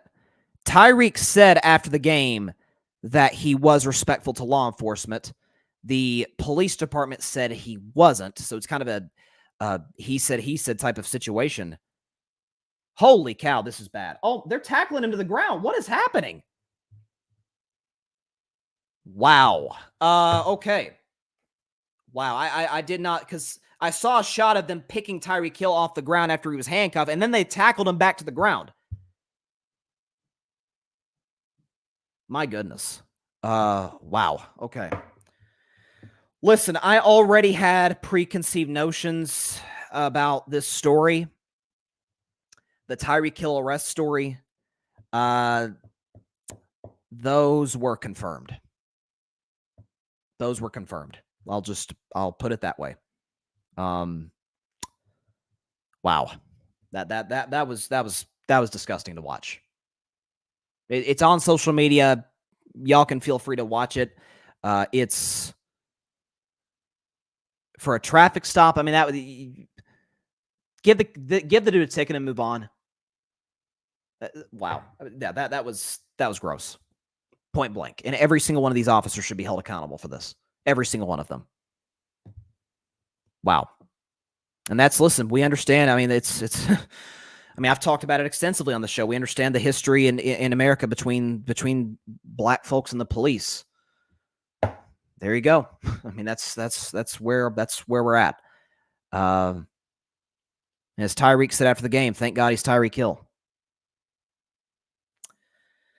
Okay, I'll try and move on from that and get back to football. But that's, again, I didn't think the body cam footage would come out during the show. I'm sure I'll give more reaction to it on Wednesday. But that was gross to watch. That was disgusting to watch. And it's just yet another example of how certainly not all cops. There's a ton of awesome cops out there. I just want to put that out there. There's so many great cops out there. But that was gross. And we've seen a lot of examples of that throughout American history. Just disgusting. Okay, we'll transition back to football. We'll transition back to reaction to the games. I apologize for that. I just wanted to kind of give y'all a takeaway from what I saw on this video. We don't have it on the show right now because it came out during the show, but Tyreek Hill was arrested yesterday, and let's be as nice as we can be and say the cops don't come out of this looking great. It didn't look good as initially when they shoved the grown man to the ground and handcuffed him for, for a traffic stop. Just disgusting. No other way around it. Okay, so let's talk about the football games yesterday. Buffalo beats Arizona 34-28. This is why Bryson's Bleak Bet exists. This is why the segment I do every Friday, Bryson's Bleak Bet, exists. Because I always give my predictions for the Lions every single week on the Friday before all the games. And I have Buffalo covering. It was, I think, -6.5. And if the darn Cardinals don't cover, +6.5. So people who bet Arizona, God bless y'all. I mean, listen, Arizona jumped out to a big leader early in the game. They were running the football effectively with James Conner. Kyler Murray was making plays. Marvin Harrison Jr. was almost invisible in this matchup. But valiant effort by Arizona, but Josh Allen was simply spectacular. 2 rush touchdowns, 2 touchdowns through the air. I mean, that's Josh Allen. Is like, if you eliminate the turnovers, the dude is magic with the ball in his hands. He's unbelievable. It is that now he didn't actually he did. He had 1 fumble in this game, but the games where he just commits these WTF, what are you doing type of turnovers, some of these interceptions. I remember there was one against the Dolphins last year that was just brutal. If he's able to cut that out, which is, I mean, that's a game-to-game basis. It's an up and down kind of journey for Josh Allen. When he's great, he's unstoppable. When he's not, he's pretty inconsistent. And Patrick is right about Josh Allen's hand injury. It was his left hand. He did injure his left hand in this game. So fortunately for Buffalo, it's not his right arm, or rather right hand or right arm or anything like that could affect his throwing. But good win for the Bills. Arizona covered. I didn't think they would, but I was very skeptical about it. That's why Bryson's Bleak Bet exists. It's the one game every week that I have absolutely zero confidence in. But hey, you got to predict them all. It is what it is. How about the Patriots? 16-10. You go into Cincinnati and win. First win in the Draw Mayo era. That's a volunteer right there. Go Vols. But he comes in. I mean, dare I say, given how the last, and we don't want to overreact, it is Overreaction Monday in the National Football League the day after week 1. That said, dare I say the Patriots may have slightly upgraded a head coach, given how Belichick basically blew the franchise up from within with his horrendous draft picks. Good performance by New England, 170 yards on the ground. Ramondre Stevenson was great. Yesterday. Joe Burrow was not. The Bengals were not. No T. Higgins. Jamar Chase was dealing with food poisoning reportedly in this game. We just have to. I thought the Bengals could avoid it given the fact that they were playing New England, and I didn't really view New England as a very good football team outside of Christian Gonzalez and Ramondre Stevenson. That said, Cincinnati it's every year. They play poorly every year. Like I saw a stat. And if the Bengals, who go to Arrowhead next week, go on to lose to the Chiefs, like this is just going to continuously be a story. Do we have Burrow's stats? I don't have a graphic for this, but Burrow in his career, if you look at Joe Burrow's career from week 1 to week 2, he's 1-8. He completes 63% of his throws, 220 pass yards per game, 12 touchdowns, 9 picks, and a passer rating in the high 70s. So Joe's an average quarterback in weeks 1 to 2. Now, after that, he's awesome. I think his numbers, 85 touchdowns, 28 picks. He's 28, 15, and 1, completes almost 70% of his throws. He's great. But for whatever reason, and usually it's been for the Bengals, for Burrow, it's been because of injuries or because he had the appendectomy surgery a few years ago, or the calf or the wrist injury, which could still be affecting him. Who knows? Come off an ACL tear in his second season. Like usually it's been a lingering injury with Joe Burrow. I don't know if the wrist is still bothering him. Who knows? He got hurt mid-season last year. Rough performance for Cincinnati, and it doesn't get easier. They got to go to the darn Chiefs' house in what's going to be an exciting atmosphere at Arrowhead. So tough loss for Cincinnati. Great win for the Patriots. It's a great kind of culture win for Draw Mayo. And listen, I wasn't very excited about New England in terms of what they were going to do this season, but hey, Gerard Mayo's at least for this week, got him to buy in. So kudos to him. It's a Vol guy. I got to support Gerard Mayo. He's a Tennessee Volunteer. Come on. We got to give love words too. Next up, come on now. How about those Pittsburgh Steelers, ladies and gentlemen? Black and yellow, black and yellow, black and yellow, black and yellow. Got to put on the terrible towel because the black and yellow team won 18-10 in the ATL. Justin Fields started in place of an injured Russell Wilson. I did figure that Fields would start because of the injury to Russ. He tweaked his calf, which had been bothering him during training camp on Thursday. And again, Justin Fields Arthur Smith, I thought, called a great game. He allowed Justin Fields to play to his strengths, minimize the mistakes. Justin, we know, is not a terribly accurate thrower of the football, but 17-23, it was a lot of check downs to Najee Harris or Jalen Warren. It was he took a couple shots to George Pickens, who is a freak of nature. He's got the best catch radius in the National Football League. He had 6 catches for 85 yards yesterday, but it was a classic Steelers. Run the ball, control the clock. We know our quarterbacks aren't very good. Arthur Smith, we're going to put them in position where they don't have to make a ton of mistakes.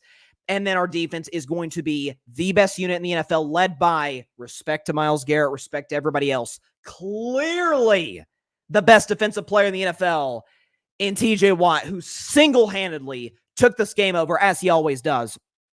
TJ Watt recovered a fumble in this game. He also had 1 sack. He had multiple pressures.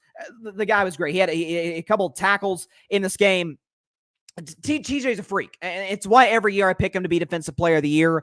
I think I said last year I thought he'd break the sack record, the single-season sack record that he had tied with Michael Strahan. I don't know if he'll do that this year, but the guy is literally unblockable. You can't do anything to stop that guy, and it was so wonderful. I mean, this is what part of why I became a Steelers fan, is the fan base is great. I mean, that's an Atlanta Falcons team who was almost the consensus pick to win the NFC South. And Pittsburgh, so you have to imagine it's an energized fan base. And did Steelers Nation not show up and show out? I mean, you had the terrible towels waving in Atlanta. TJ Watt was like firing up the crowd. It was wonderful. Wonderful thing to see. Ugly game for the Steelers. I had a rough day yesterday processing the fact that Dak is not going to be a Steeler, and I was very, very wrong on that prediction. Well, hey, guess I got to get to watching Quinn Ewers tape, huh? I guess that's where my Steelers are at. But Mike Tomlin, getting the job done once again. It's what he does.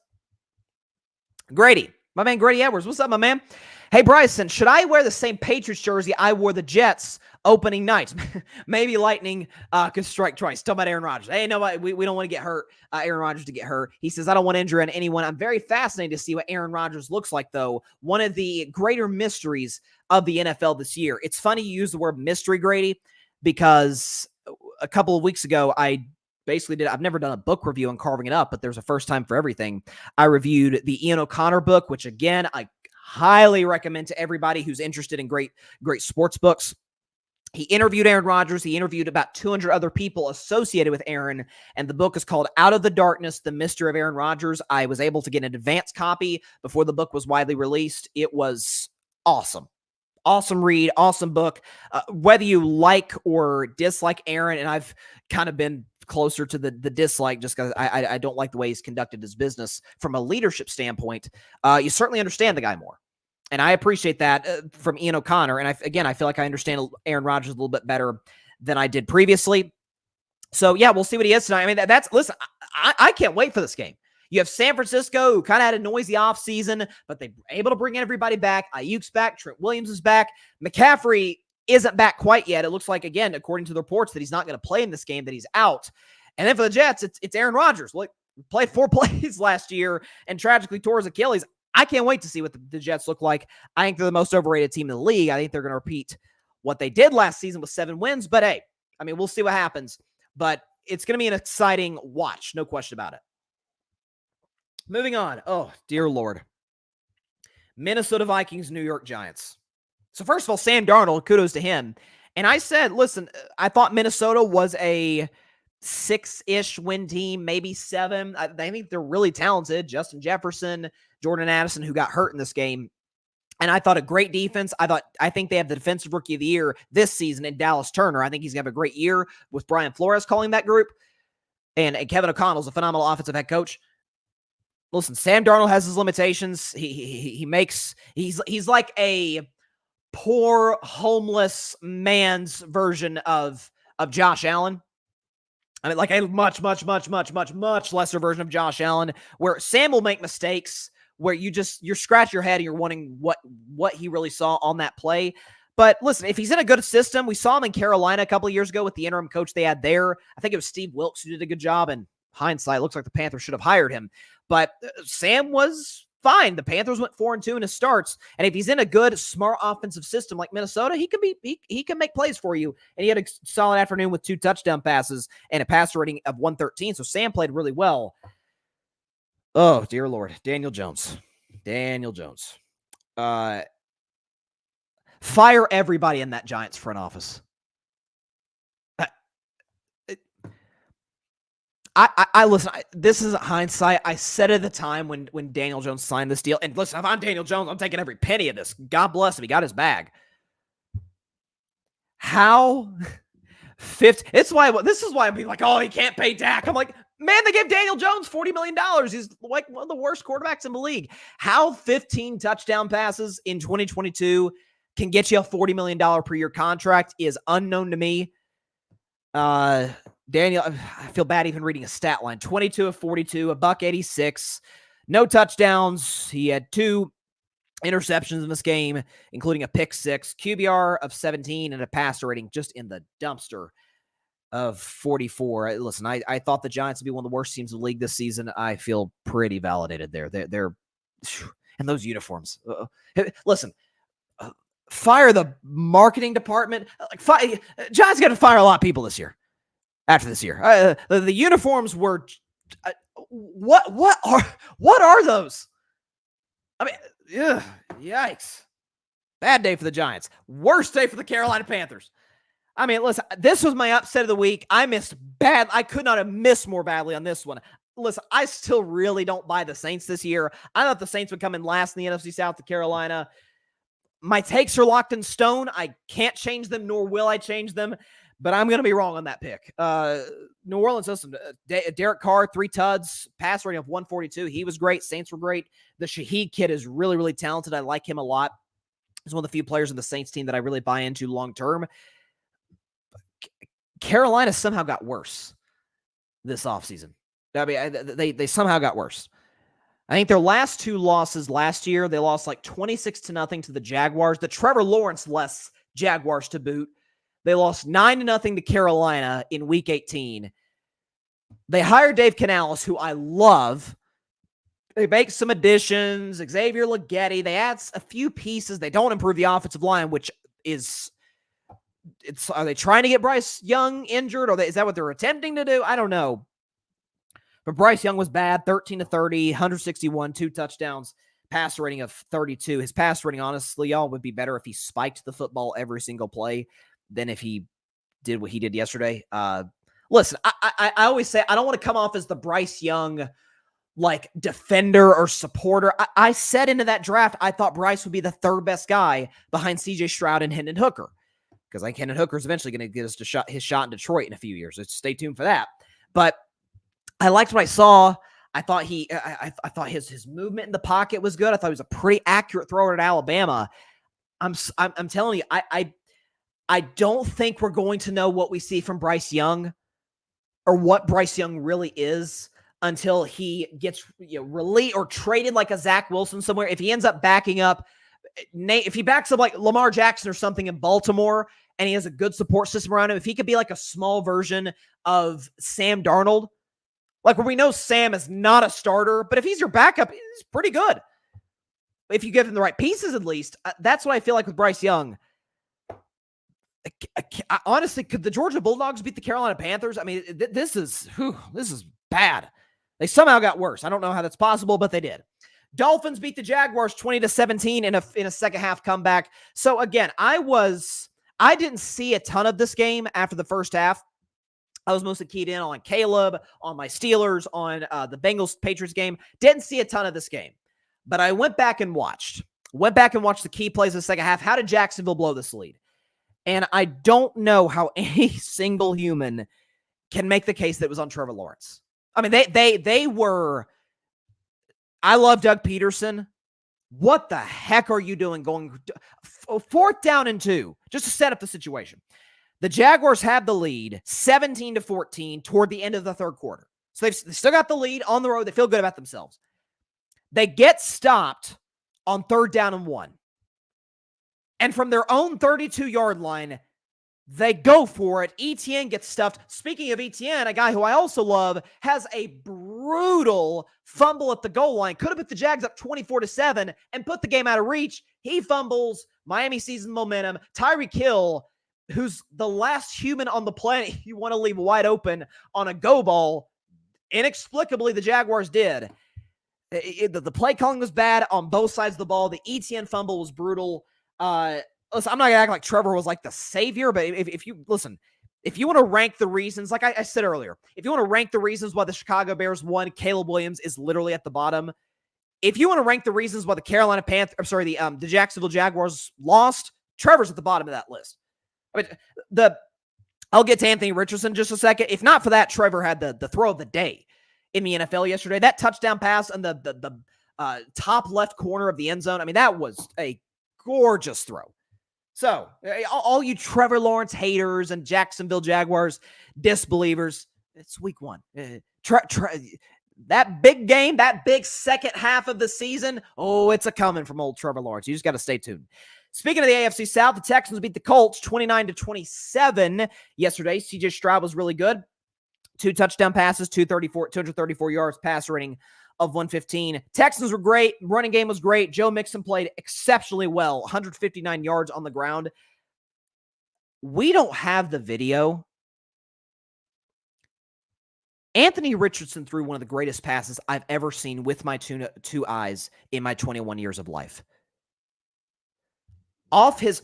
So he's inside his own 40-yard line.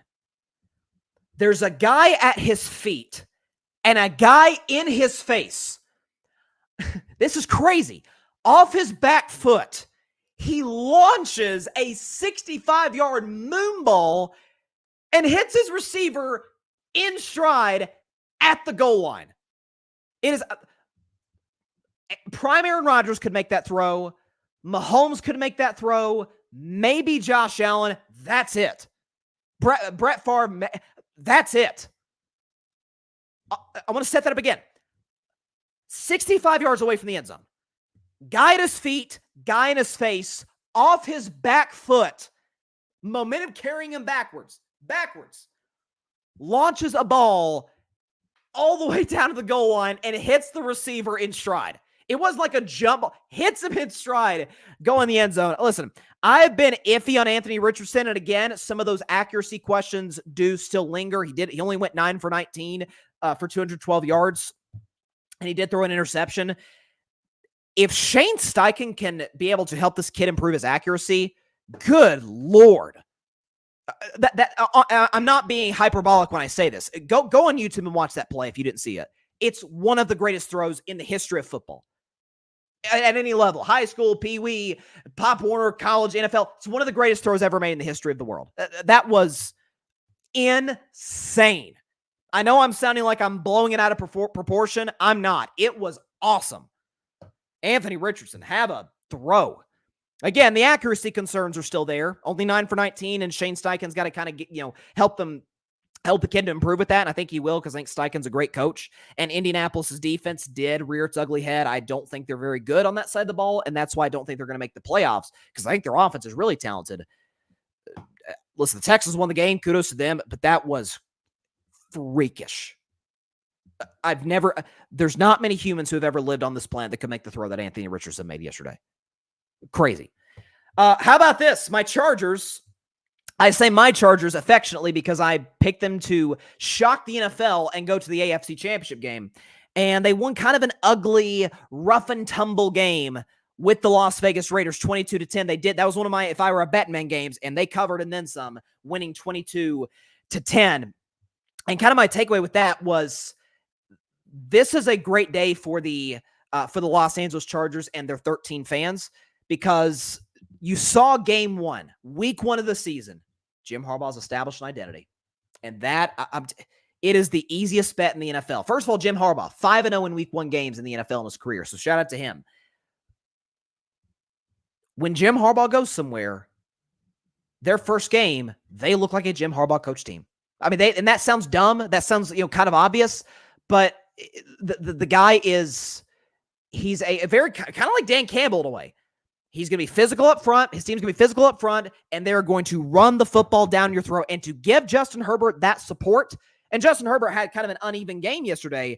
Herbert, his number yesterday, 17 of 26, only 144 yards. Quarterbacks didn't have that great of a passing day yesterday, only like Tua and Josh Allen. That was kind of it. I mean, there was a lot of sub 200-yard passing performances in a pass rating of 92.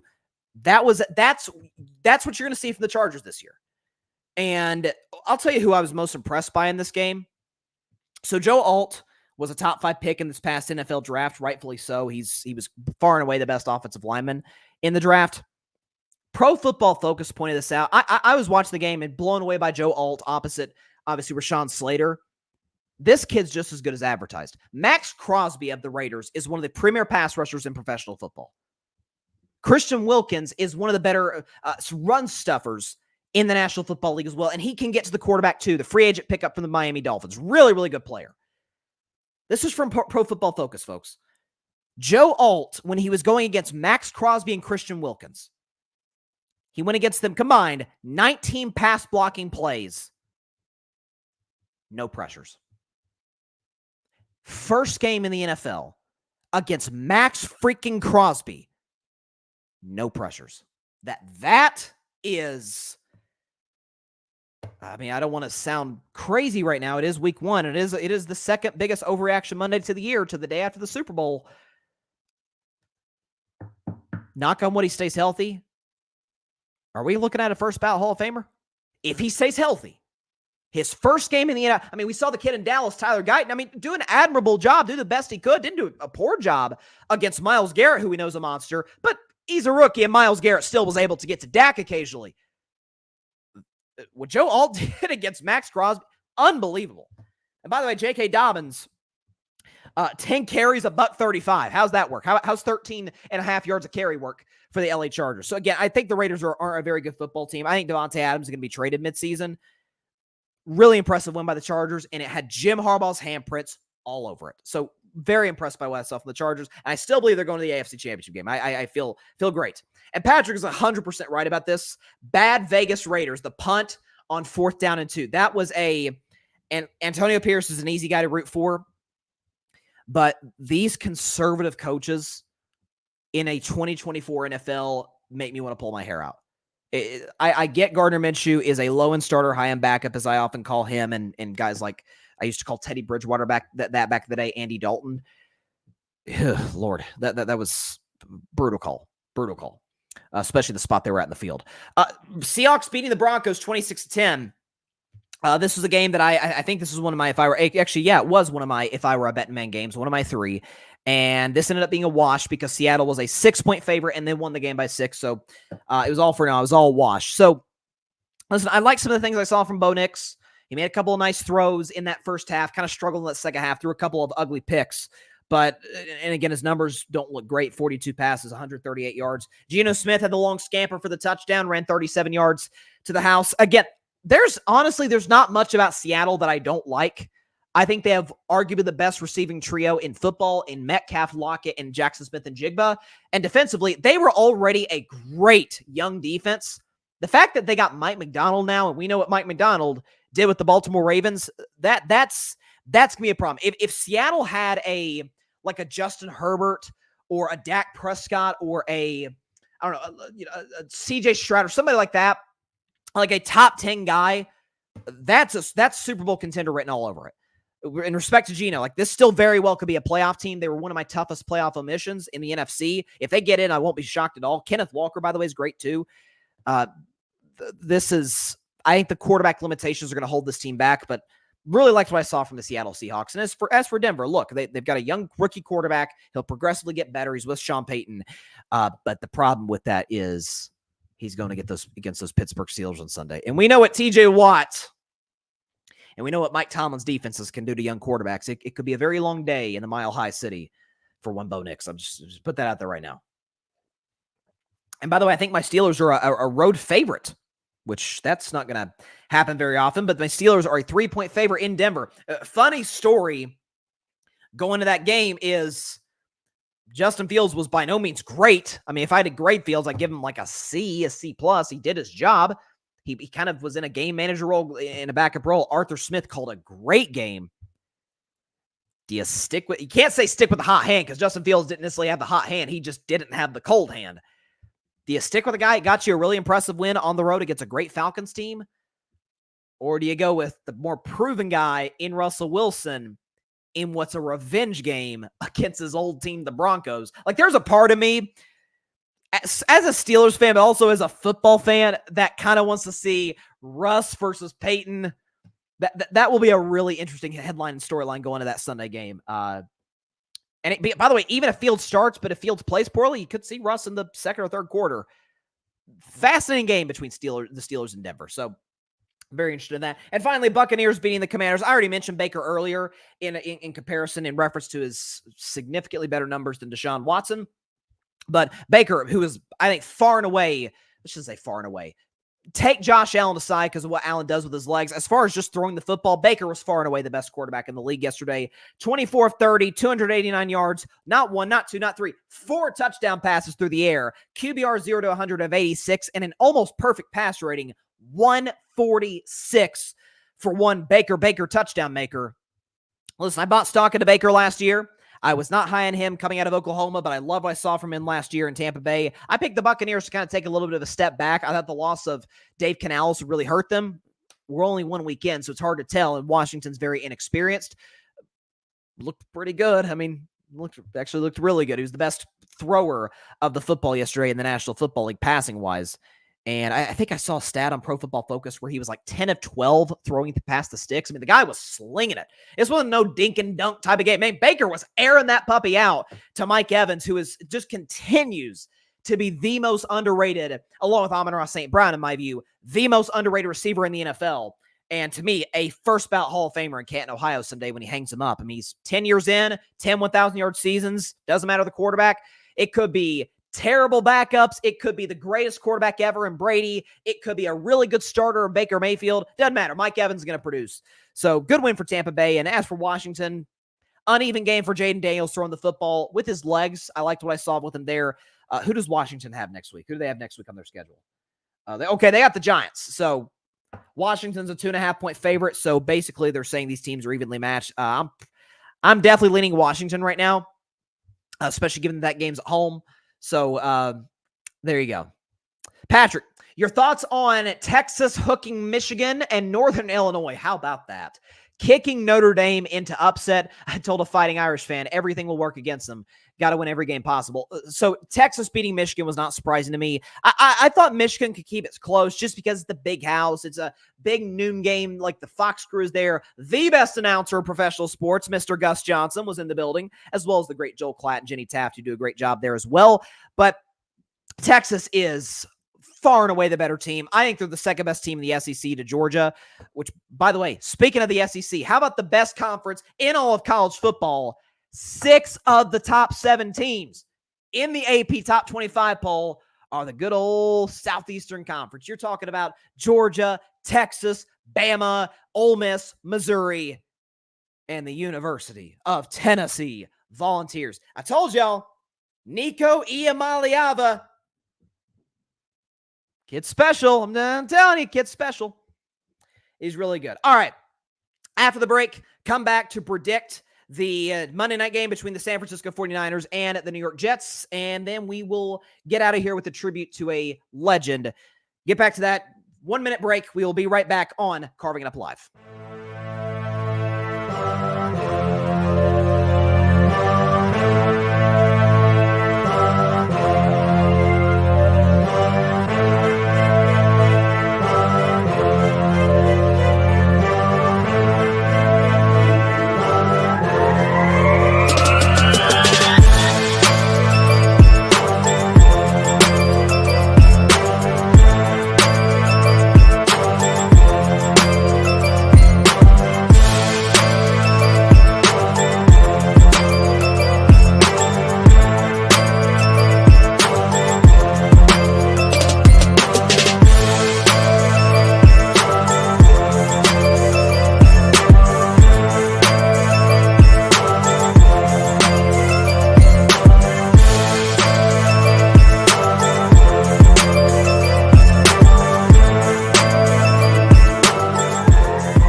Welcome back to Carving Up Live. We got a big game tonight, Monday Night Football between the New York Jets and the San Francisco 49ers. So let's go and get that background music going right now. Here we go.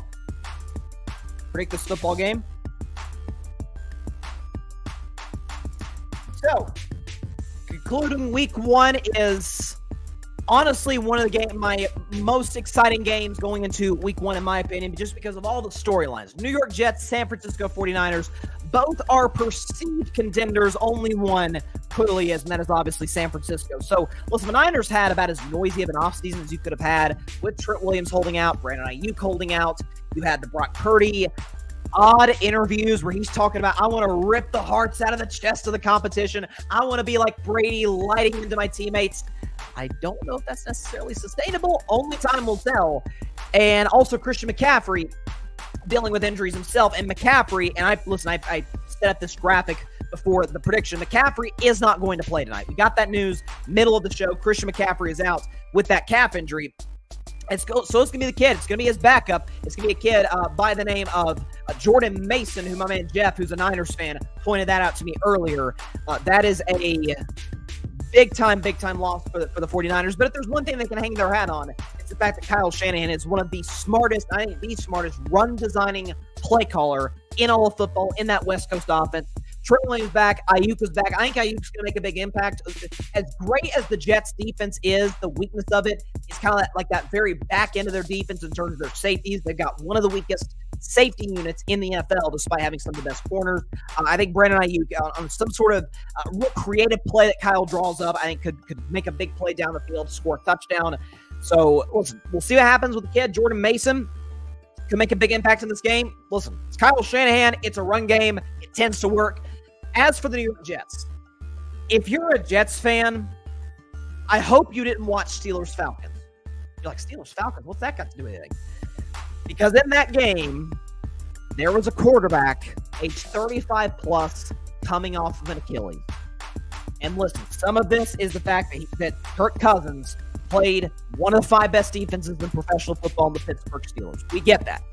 But I don't know if you've heard, but the Niners aren't exactly shabby on that side of the ball. They've got Joey Bosa. They've got Fred Warner. They got some dudes. They got what's the kid's name? The corner, Tavarius Ward. Got some ballers on that side of the ball. Great interior defensive line. They're gonna be a problem for a Jets team that did improve their offensive line in the offseason. Mostly with older guys. They did take the kid in the first round in the draft to bolster their offensive line, but they've either got inexperienced guys, not bad human beings, just not effective football players, or old guys. With an Aaron Rodgers, who is going to be 41 years old in 3 months, who has not been an elite quarterback in 3 years, and is coming off the worst lower body injury that an athlete can possibly suffer. And he's going to light the league on fire against the Niners of all teams? Listen, I saw a stat today that Aaron Rodgers is 10-0, or 10 for his last 10 on Monday Night Football. His last loss on Monday Night Football was the Fail Mary game. Remember that game between the Packers and the Seahawks back in 2012?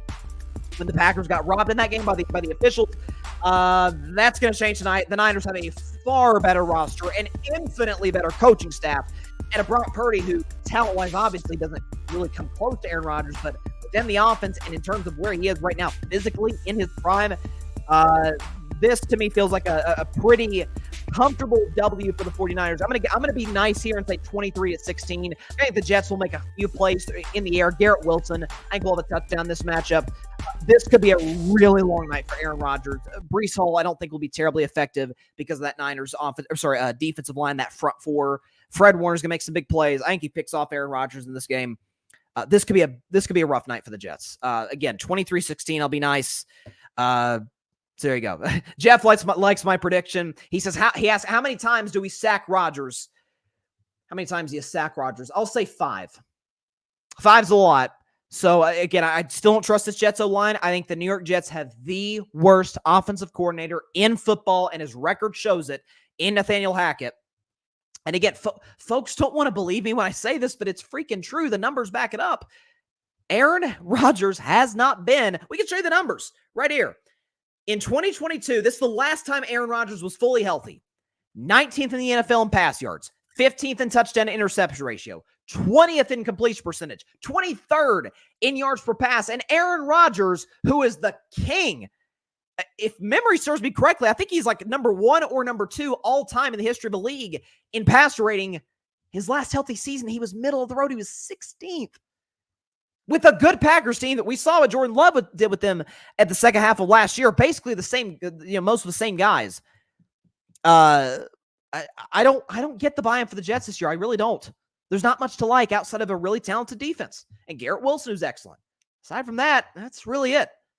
They're a 7-win team. Aaron will have a couple big ones, but lest we forget, he has not thrown for 300 yards in a game in 23 games. Just throwing that out there. So I got the Niners tonight, 23-16. Normally that'd be my last segment, and it is our last, I guess, planned segment ahead of time.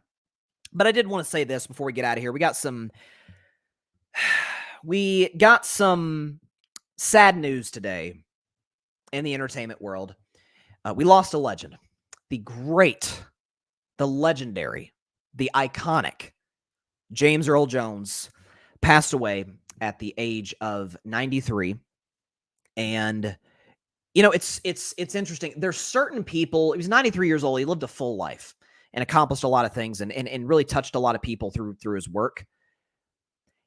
When someone like that passes away, when they get the opportunity and get the privilege of getting to live to old age, most of the time, like unless it's someone obviously, but if it's someone like in the entertainment world, in the sports world, a public figure who passes away in their 80s or in their 90s, there's always like you're sad they're gone. You send prayers to their family, thoughts and prayers to their family. But you're like, hey, they lived a full life. And I certainly feel that way towards James Earl Jones. But I feel similar emotions now to when John Madden passed away. It's like these people are getting up there in age, you get that, but you're like, dang, it's just, they've been a focal point. Maybe it's the reason I feel the same about James Earl Jones as I did with John Madden. It's a focal point of my childhood, of a lot of our childhoods. Go back to Coming to America, which he was great in. Go back to arguably the greatest monologue. Actually, forget arguably. The greatest monologue of any sports movie ever made. James Earl Jones in Field of Dreams it's chills every time. It can bring tears to your eyes in that. Just that 2-minute monologue. Baseball. Oh, it's so good. It's YouTube that in remembrance of this man. If you want to talk about for younger audiences like myself, the way I was introduced to James Earl Jones was through The Lion King when he played the iconic character Mufasa. And, that was kind of like our first heartbreak death moment for all of us for a fictional character watching The Lion King, which is, I think, the greatest movie Disney's ever made personally. And it says a lot about James Earl Jones and about The Lion King that movie was made, I think, in 1994. I think it was 1994. They made the live action remake 25 years later in 2019. Now, keep in mind, that original Lion King cast, Matthew Broderick. They had James Earl Jones. They had the great Jeremy Irons. They had Whoopi Goldberg. That was a stacked. I think Cheech Martin was in that movie. That was a great, great cast. And the only one they brought back for the live action remake was James Earl Jones because it wouldn't feel right to have somebody else voice Mufasa. That big. James Earl Jones' voice almost sounded like a lion. It was deep. It was baritone. It was regal. He sounded like royalty. Even though it's 25 years later, they still want him to come back and do Mufasa, and rightfully so. But more than anything, for myself and for many others, the thing that James Earl Jones will go down in history for is for voicing, I think, undeniably. I don't think you can make a case against it. I will fight you to the death on this. The greatest movie villain in history, Darth Vader. And, of course, the Star Wars franchise, who James Earl Jones voiced going back between 1977 in A New Hope, from then all the way to 2022 in the Obi-Wan Kenobi show, which I thought was excellent. I think that show got way too much hate. I thought it was great. To voice a character, to be part of the identity of such an iconic... If you had to list the 10 most iconic characters in the history of film, Vader makes the list. I don't think there's any question about that. He is the heartbeat of Star Wars. And you talk about the things that makes him so great, the tragic backstory, which is explained in the prequel trilogy. I mean, Vader's like, what, 6'5"? He's a giant human being. The creepy breathing sounds, all of it, his power, his power through the Sith and the dark side. But the voice is what is not even the cherry on top. The Vader isn't Vader without James Earl Jones. He's just not. And I mean, the late great David Prowse, who played Darth Vader in the flesh in the original trilogy, God rest his soul, but just didn't have that intimidating of a voice. And so George Lucas at the time said he had a preference. He wanted to get a black man to voice Darth Vader, and he chooses James Earl Jones, and it's one of the greatest decisions George Lucas has ever made. It's one of the greatest decisions made in the history of Star Wars. And listen, man, when I saw that news today, I was like, dang, like this is, I mean, Vader and Mufasa. I mean, the guy is and always will be a true icon. And so listen, I understand he was 93 years old, and thoughts and prayers go to his family. Man, that one hit today, man. That one definitely hurts. So rest in peace, James Earl Jones, 1931 to 2024. He was 93 years of age. Just an icon in the history of show business. And he will certainly never be forgotten. And with that somber note, but I want to pay tribute to the man. I think he is a true legend. And I don't know much about James Earl Jones, the human being. From what I saw from him in interviews, he seemed to be very humble, very amiable. He used to do like funny skits with Letterman on the Late Show back in the day. So just a giant, an absolute giant, and probably the greatest voice in film history. Just an all-time legend. James Earl Jones, gone and certainly never forgotten. So with that, again, a somber note. That is all the time we have for today's show. Appreciate everybody stopping by. As always, be sure to catch Carving It Up Live on Wednesday. And what a show we'll have then at 6 p.m. Eastern, 3 p.m. Pacific time, right here on Facebook, as well as the Carving It Up YouTube channel and the Grid Network YouTube channel. We're going to have Jets, Niners reaction. We're going to have Bryson's best 10, my top 10 teams going into week 2.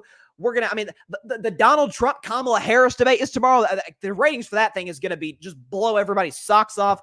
I will discuss that tomorrow because what the heck? Come on. It's a presidential election. I've been talking politics and presidential history in the show for 2.5 years. I might as well talk about this one. It's pretty big. What else we got? Predictions for the Thursday night game between the Bills and Dolphins. I mean, it's going to be a loaded show. The Dak contract, I'm going to give it its own segment. I want to really kind of hone in on why the Cowboys obviously made the right decision in paying Dak. So Wednesday is going to be a stacked show, so you don't want to miss that. Wednesday at 6 p.m. Eastern, 3 p.m. Pacific time on Facebook, as well as the Carving It Up YouTube channel and the Grid Network YouTube channel. And of course, be sure to like, share, comment, and please take 2 seconds out of your day. Hit that big red subscribe button down there. It helps the channel grow exponentially. We got a Chiefs video on there from when they beat the Ravens on Thursday that's got over 1,000 views right now. It's kind of blowing up a little bit. It's people are really receptive to it. So if y'all want to check that out, feel free, share it with your friends. Please tell your friends about Carving Up Live, your family about Carving Up Live, everybody you know about the show, except for your sleeping cat. Nealon was just snacking away earlier, man. He was hungry. He's just eating and eating. Listen, I love that little guy. He's rambunctious. He's a little bit of a rebel, but he's a sweetheart nonetheless. But tell everybody you know about Carving It Up. Please subscribe. Tell everybody you know to subscribe, and we're going to help this channel grow and help this Carving It Up support group and family grow as much as we can. I cannot tell you how much I appreciate everybody tuning into the show today and every day on the show. All right, so we will see. And by the way, just importantly, be sure to go subscribe to the Grid Network. That is GRYD, the Grid Podcast Network, right here on YouTube. And you can check us out anywhere you get your podcasts, be it Apple Podcasts, Spotify, iHeartRadio, any and everywhere that you get your favorite podcasts. You can find us at The Grid Network. I will see you on Wednesday. Please be sure to stay safe out there. Please be sure to take care of your physical as well as your mental health. And please be sure to contact your local state representatives and senators to demand change for gun violence in America. And it doesn't matter where you lean, right, left, center. This is an issue that affects every single one of us on a day-to-day basis. We just saw what freaking happened last week in Georgia. It's devastating. It's too darn common in this country, and it's an election year. And so if anybody on either side of the aisle on that ballot doesn't show any care in the world or any sort of sense of urgency to halt this problem and be able to pass common sense gun reform, vote against them, because we've got to get this fixed for the safety of the people of this great country. So we got to do what we can there, especially this November, to vote and try and get this issue solved, because it's heartbreaking. All right, I'll see y'all on Wednesday. Again, Stack Show. Y'all don't want to miss it. Stay tuned for that. Stay safe out there. God bless y'all. Peace out. Black and yellow. 1-0 Steelers. Let's go. Thanks so much for watching the show on YouTube, and be sure to go click that big red subscribe button and check out the other clips and full shows from Carving It Up Live, as well as our other incredible content creators here on the Grid Network.